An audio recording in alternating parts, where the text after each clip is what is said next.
sang se glaça. Elle lâcha le balai et courut vers la maison, refermant la porte derrière elle d'un geste violent. Son cœur battait si fort qu'on aurait dit qu'il voulait s'échapper de sa poitrine. Cette nuit-là, pour la première fois, Adara comprit que peut-être, les avertissements n'étaient pas seulement des histoires. Les jours suivants, quelque chose changea autour d'Adara.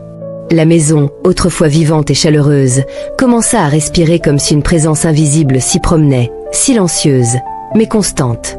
La première nuit, alors qu'elle allait balayer devant sa maison, la petite lampe à huile posée sur une pierre se mit soudain à vaciller. Mais pas un simple tremblement. Non. La flamme se dressa d'un coup, longue, fine, presque menaçante, comme si elle cherchait à toucher le plafond. Adara recula d'un pas. Il n'y avait pourtant aucun vent. Elle cligna des yeux. Et, comme si rien ne s'était passé, la flamme reprit sa forme habituelle. Un frisson lui traversa l'échine. La nuit suivante, alors qu'elle balayait derrière la maison, une mélodie se glissa dans l'air. Une voix féminine. Douce, mais terriblement triste. Une chanson qu'elle n'avait jamais entendue auparavant, et qui semblait flotter juste derrière elle. Adara se retourna brusquement. Personne. La cour était vide.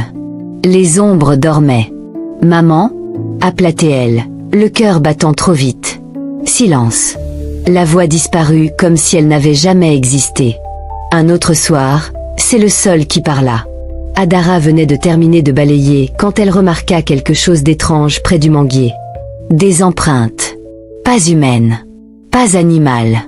Longues, profondes et impossibles à identifier. Elle traversait la cour comme si une créature